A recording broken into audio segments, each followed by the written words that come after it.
Hello everyone, I hope आप सभी की तैयारी बहुत अच्छी चल रही होगी।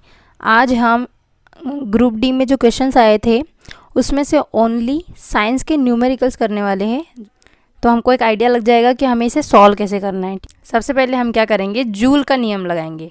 जूल के नियम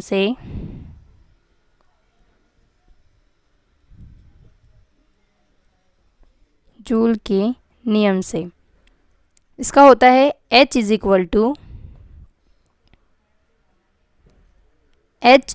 to I square R T. ये है जूल का नियम। अब आपको ये फॉर्मूला याद होना चाहिए।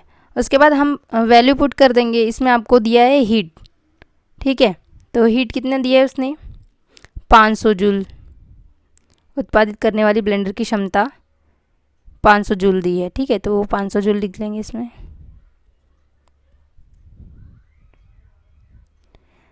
5 सेकंड में 40 ओम प्रतिरोधक और 500 जूल उत्पादित करने वाली ब्लेंडर की क्षमता। तो आई स्क्वायर आपको नहीं पता है, पहले आई स्क्वायर निकाल लेंगे। आर क्या है, प्रतिरोध 40, टी क्या है, टाइम 5 सेकंड,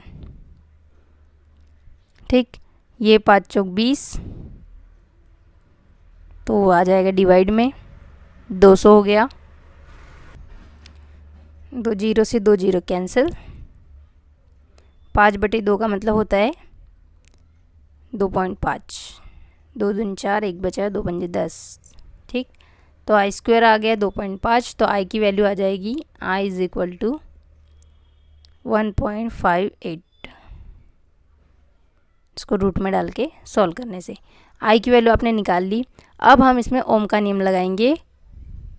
यहाँ पे देख लेते हैं ओम का नियम। ओम के नियम से, ठीक है। ओम के नियम क्या होता है, V is equal to I are.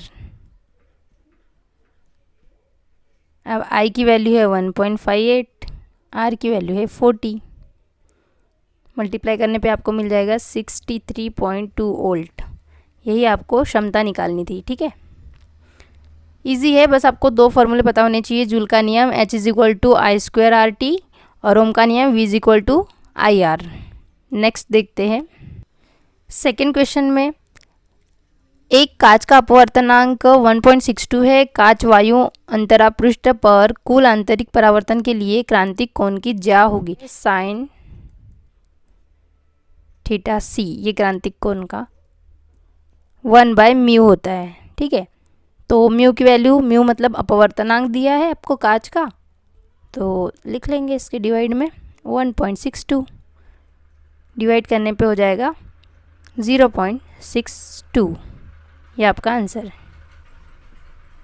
Numericals वैसे इजी होते हैं, बस आपको फॉर्मूले पता होने चाहिए। क्वेश्चन नंबर 3 है, धरती की सतह से 621.371 मील की गहराई पर गुरुत्वाकर्षण के कारण होने वाले त्वरण की गणना करना है। तो यहाँ हमें त्वरण निकालना है। इस क्वेश्चन को ध्यान से देखना है क्योंकि ये थोड़ा सा लॉन्ग जाएगा। सबसे पहले हमें गहराई कितनी दी है, गहराई दी है मील में, है ना। तो 621.371 मील, इसको किलोमीटर में अगर आप बदलते हैं तो ये हो जाएगा 1000 किलोमीटर।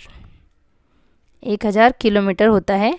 621.371 मील बराबर 1000 किलोमीटर होता है। इसका फॉर्मूला लिख लेंगे। जी डैश, ये गुरुत्वाकर्षण के कारण त्वरण को जी डैश से दिखा रहे हैं हम, और ये जो जी है वो पृथ्वी की सतह पे जो त्वरण है वो 1 - d/r।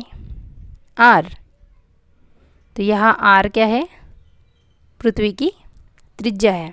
तो इसके बारे में भी लिख लेते हैं थोड़ा सा डिटेल में, ताकि आपको समझ आ जाए। पेपर में आप शॉर्ट तरीके से भी कर सकते हैं। तो ये हमारा फॉर्मूला है, G dash is equal to G 1 - d/g। यहाँ पे हम सबके बारे में बता देते हैं कि जी डैश जो है वो धरती की सतह से जो दूरी दी गई है 1000 किलोमीटर की गहराई पर गुरुत्वाकर्षण के कारण त्वरण, तो ये हमें निकालना है। जबकि इसको निकालने के लिए हमें धरती की सतह पर गुरुत्वाकर्षण के कारण लगने वाला जो त्वरण है, जिसका मान हमें पता होता है 10 मीटर पर सेकंड, 9.8 भी हम मानते हैं ना, 10 मीटर पर सेकंड मानते हैं या 9.8 माना जाता है। दूसरा है गहराई जो दी है हमें, और जो आर है, आर क्या है, पृथ्वी की त्रिज्या, तो पृथ्वी की त्रिज्या हो जाएगी 6400 किलोमीटर। तो ये आपको कुछ इन्फॉर्मेशन ऑलरेडी पता होनी चाहिए। अब इसमें हम बस वैल्यू पुटअप करेंगे और आंसर निकालेंगे, ठीक है। जी डैश की जगह जी डैश हमें निकालना है। जी की वैल्यू है 10, डी मीन्स गहराई, तो गहराई हमने किलोमीटर में चेंज कर ली है 1000, और ये 6400, 2 जीरो से 2 जीरो कैंसिल।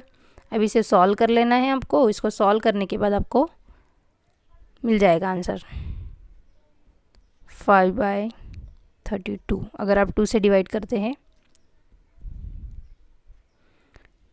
10, 27/32, इसको मल्टीप्लाई कर देंगे, इसको डिवाइड कर देंगे और 10 से इसको डिवाइड करने पे वैल्यू आ जाएगी 0.84, इसको डिवाइड करने पे वैल्यू आएगी 0.84। अब एक पॉइंट इधर चला जाएगा, मतलब आपका आंसर होगा 8.4 मीटर पर सेकंड। मीटर पर सेकंड स्क्वायर होता है, तो अगर आप इसको ऊपर ले जाते हैं तो -2, ठीक है, मीटर पर सेकंड स्क्वायर। तो ये हो गया आपकी त्वरण निकालना है आपको। तो इसमें अभी तो टाइम लग रहा है, लेकिन आप प्रैक्टिस करते हैं, आपको फॉर्मूला याद रहता है तो टाइम नहीं लगेगा, बस आपको कैलकुलेशन करनी पड़ेगी। क्वेश्चन नंबर 4 है, एक ध्वनि तरंग की तरंगदैर्ध्य की गणना कीजिए जहां आवृत्ति 200 हर्ट्ज है और गति किसी दिए गए माध्यम में 400 मीटर पर सेकंड है। तो यहाँ हमें क्या निकालना है, तरंगदैर्ध्य। तो तरंगदैर्ध्य का फॉर्मूला होता है lambda is equal to v/f। तो v है यहाँ वेलोसिटी, f है यहाँ फ्रीक्वेंसी। तो वेलोसिटी यानी वेग हमें दिया है 400 मीटर पर सेकेंड, और फ्रीक्वेंसी यानी f आवृत्ति हमें दी है 200 हर्ट्ज। तो इसको कैंसिल आउट करेंगे और आंसर आ जाएगा आपका 2, ठीक है। तो 2 मीटर ये आपकी तरंगदैर्ध्य होगी। क्वेश्चन नंबर 5 है, अवतल लेंस की क्षमता -0.5 डायोप्टर है, इसकी फोकस दूरी क्या है। तो ये क्वेश्चन फिर से भी बन सकता है, ऐसे में से दूसरा दिया जा सकता है, इसलिए इसको ध्यान से देखिए। लेंस की क्षमता आपको दी गई है। तो लेंस की क्षमता का फॉर्मूला होता है P = 1/f, ठीक। तो अगर आपको ये दी है तो आप f की निकालना है, f यानी कि फोकस दूरी निकालना है। स्मॉल f है ये, कैपिटल F में फोकल पॉइंट होता है, स्मॉल f फोकल लेंथ होती है। तो 1/p हो जाएगा, f = 1/-0.5। तो इसका आंसर आ जाएगा f = अगर आप एक डॉट ऊपर एक ज़ीरो बढ़ा देते तो 10/5, f = -2 मीटर। ये होगा आपका आंसर। आई होप आप सभी के लिए ये सारे क्वेश्चंस हेल्पफुल होंगे। वीडियो देखने के लिए बहुत बहुत धन्यवाद। ऐसी वीडियो देखने के लिए चैनल को लाइक, सब्सक्राइब एंड शेयर करिए। Thank you.